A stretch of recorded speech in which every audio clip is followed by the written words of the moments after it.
Welcome to But Heard Lyrics, the show where we delve into the meaning and politics behind the songs of war on women and other artists you actually love. I'm Shawna Potter, singer and lyricist for War on Women, and your host. This time around, we're talking about an interesting phenomena? Warning? Time travel technique?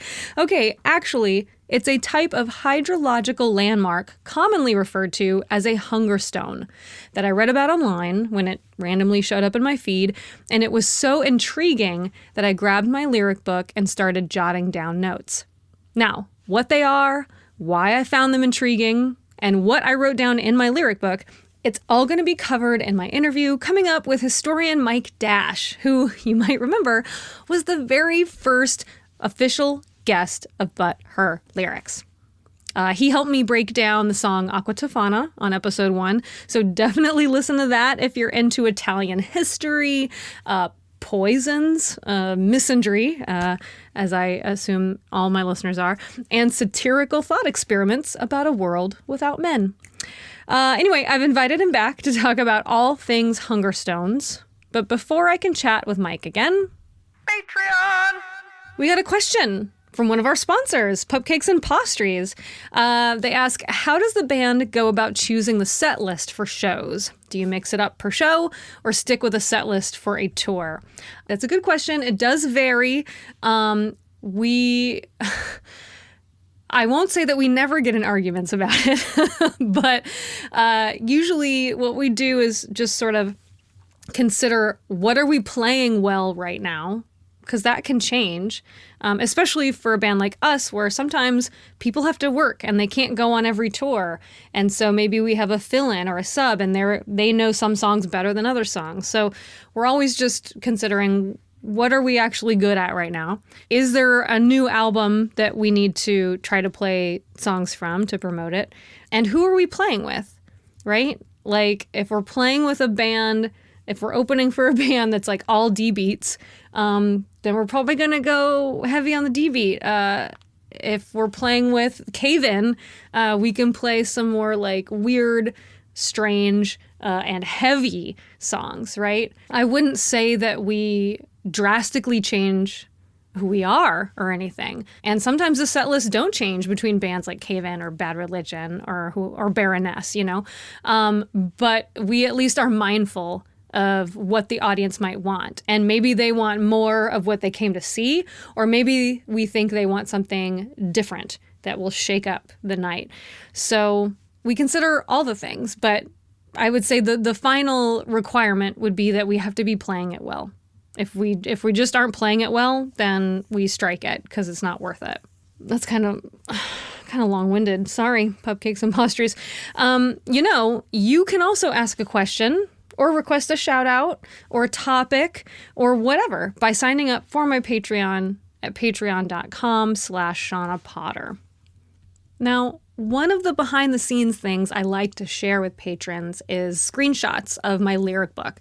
So you can see me working almost in real time through lyrics, or see the original ideas or the lines I've crossed out that are just terrible and hopefully improved upon. And while this isn't a song yet, I'm still going to share the page out of my lyric book where I scribbled down notes about hunger stones. It's right next to the page where I wrote down my first lyrics for Big Words, in the same pen even. So I'm guessing I was exposed to this topic around January of 2019.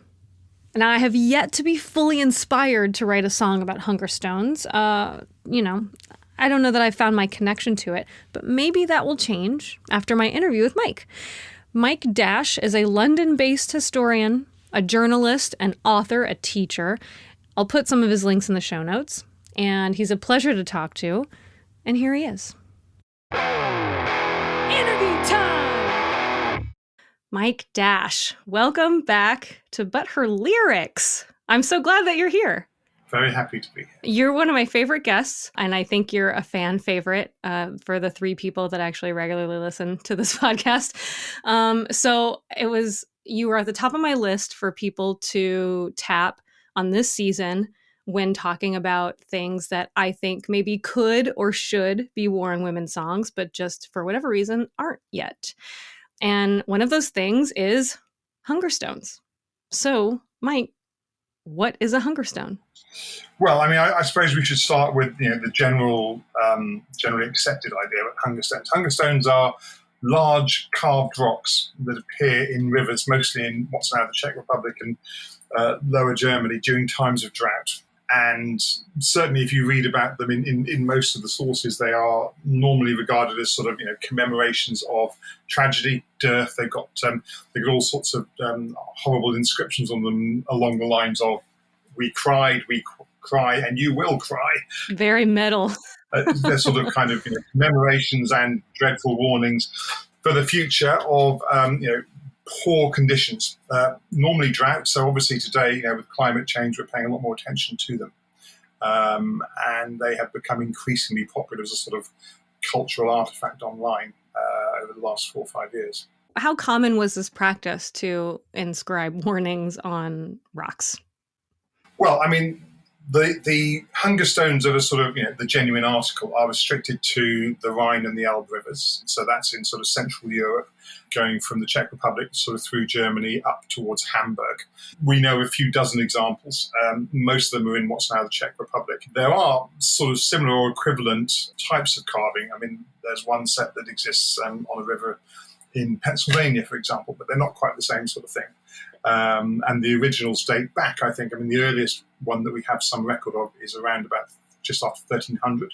But they were most commonly carved in the late 19th and early 20th centuries. Are there other versions of this in different cultures? Like maybe not, the water line goes down, you're in a drought, here's a warning. Is there something else that like common warnings that you would only see when things are already bad? I'm not familiar with anything else sort of associated with water, with the exception of these American petroglyphs that I mentioned. So these come from the Susquehanna River. I hope I'm pronouncing that right, in Pennsylvania. That sounds good to me, yeah. Although it is a site of German immigration, they're actually associated with some of the indigenous peoples, the Shanks Ferry peoples. And they are a series of petroglyphs that we can't really interpret, but it's been suggested that they are similar to hunger stones in that they mark low water marks which had an effect on the crops that were grown by this agrarian people. They grew what were called the Three Sisters, that's maize, beans and squash. And so they could potentially be commemorations of drought, but they could equally well be boundary marks or navigation aids or something like that. Until we can translate the petroglyphs or interpret them better, we can't be sure. And much the same thing applies to the hunger stones, actually, as I'll come on to in a minute. Oh, really? Because I wrote down, I read some article and I wrote down in my lyric book, if you see me weep, and that's like a direct quote, I think, from one of these hunger stones. Yes, and then that's right. And then some other things that I wrote down, my ideas just from the story is, have we learned nothing? What we learned, we let the water wash away, and all that's left behind is trash and bombs and grenades. So that's my very good poetic lyrics for the song that has yet to come to pass. And appropriate for where we are now. I mean, I think the thing to say is, you're absolutely right. These sorts of inscriptions do exist. There's another one that says, when this stone sinks, life will become more colourful again. Or just one that says, Weh, which is misery in German. So certainly they do exist. Wow. The slightly tricksy thing about them is that these are actually folk etymologies. And that's a sort of technical term we would use for something where later people put an interpretation on an earlier set of symbols or something to that effect, and assume that this is what it means. So, the quotation that you just gave us, "If you see me weep," which appears on a sort of van-sized stone in the Elbe near a Czech town called Děčín, dates to 1904. And it was carved there by an innkeeper during a period of drought. It's genuine in that sense. But the stone itself dates back to 1616. And it had a previous usage. So the most interesting and useful work that's been done on this was done by a guy called Elder and a group of people he was running, and it appeared in a journal called Climate of the Past. And Elder says that actually these are originally hydrological inscriptions. They're a set of markings that townspeople carved to mark the low water mark on rivers for navigational purposes, dating back actually to the Middle Ages. But they were normally ordered to be put in place by the local judge or hydrological official. And although, yes, some of them do have those rather romantic and doom-laden and memorable inscriptions, most of them say things like Wasserbau Direction 1842, which translates into Hydraulic Engineering Direction 1842. That's a much more common type of inscription on these sorts of stones. So you're saying that they might have just been like the rulers we see coming out of rivers that are like zero up to that's whatever. Exactly what they were. I mean, Okay. So to be clear, climate scientists can use them to show where droughts occurred because Right. they mark the lowest of low water marks. So they're sort of like a baseline, essentially. But they weren't originally associated with sort of doom-laden prophecies of disaster to come. They were just sort of fairly straightforward markings which were applied by the local bureaucracy essentially to aid navigation and to allow them to measure water levels. Are you saying that we've gotten something from the past wrong in our telling of it in the present? I'm saying that, well, no. I mean, to be clear, folklorists would say that's a very parsimonious interpretation. I mean, to repurpose things and give them new meanings is actually something that folklorists are very interested in studying, and they have considerable meaning. I mean, if we are taking them separately or applying warnings now, then that they have meaning for us that is separate but no less valid than the meanings they used to have for the hydrological engineers of Bohemia who originally made them. I like that idea because I something that struck me about these hunger stones is that there's almost this weird element of time travel to me. Someone in the past writing this thing, if you see me weep, telling people of the future, giving them a message. And I think that aligns a little bit with what you just said of we might have a separate meaning than the original when it was written, but it's still as valid and we're still getting something out of it. Yes, and we're paying more attention because it's more serious. I mean, it was pretty serious if you were living in the Czech lands in 1300 and there's a drought, but obviously we're facing something more apocalyptic than that. And that would help to explain why certainly they're becoming a landmark online, so to speak. I mean, there's a huge amount of retellings of this story that have been popping up, and almost all of them date from sort of about 2015. So they're definitely acquiring a new meaning. When the innkeeper carved the inscription you're referring to back in 1904, I don't think he was doing it as a joke. He was doing it in response to a drought that took place in 1904. So yeah, I mean they shift meaning, but the meanings themselves remain useful to people who are looking into the past. And to have different meanings makes them more useful, arguably. Is there anything else we should know about them? Anything cool you came across in your research? Well, I mean, I suppose that the only other thing to say is that there are actually. I mean, and this is me as a historian speaking, so to speak. I mean, I think I'm fascinated by the fact that these are actually tremendously valuable records. I mean, this may not mean much from the point of view of song lyrics, but in terms of us understanding, you'd be surprised. But in terms of us understanding climate change, we need records like this. And actually these markings that sort of show low water lines are some of the longest running and most useful series of scientific data that we've got. I mean, because we got them going in Cairo, for example.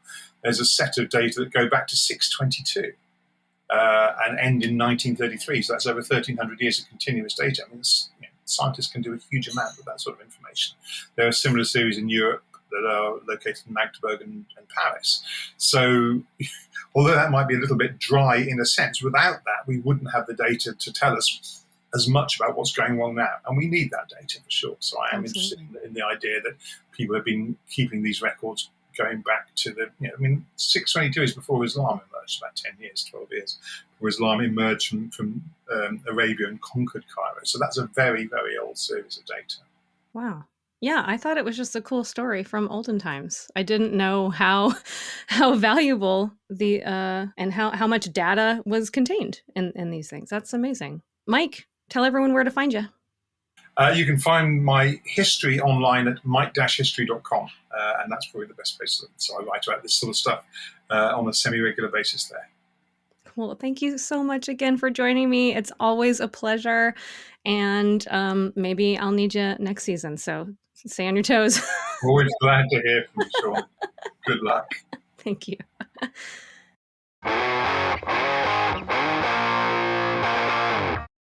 Thanks again to Mike Dash for joining me. Always great to have you as a guest. We appreciate you taking the time. Well, I might just have an angle to write this song now. I love the idea that a form of communication could serve as time travel, messages being exchanged from the past. That's really, really cool to me. I'm also gravitating towards the idea of these warnings being a bit anarchic, like the people are trying to take care of themselves and future generations without the help of the government.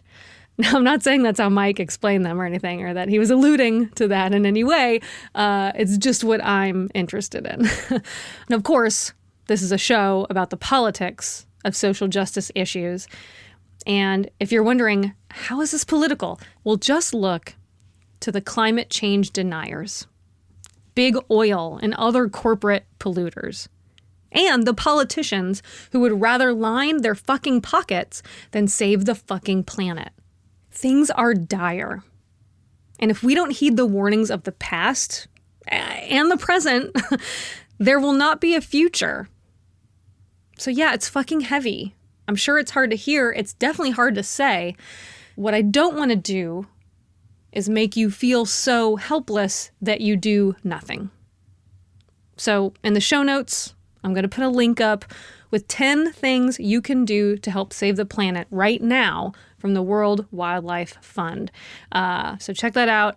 It's certainly not the end-all be-all. I'm positive it's not. And that's why I want you to go online and comment on any post I make, or just share it yourself. Share your go-to resources and your favorite organizations that are doing good work that you want people to know about. You can tag me and I'll reshare them, or not. I don't care. I just want to live on a habitable planet.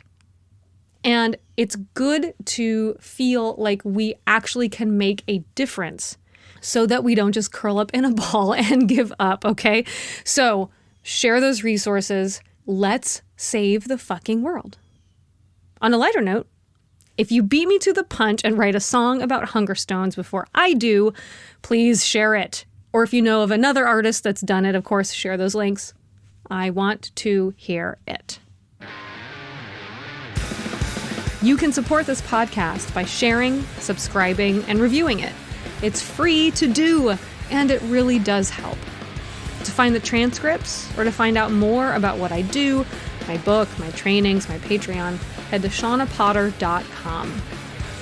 To learn about all things War on Women, head to our Linktree at linktree.ee/waronwomen. If you have an idea of who I should interview next, or what you want me to try to write a song about, message me on socials or make an official request on my Patreon. Thanks for listening. Rosie says hi. She misses you.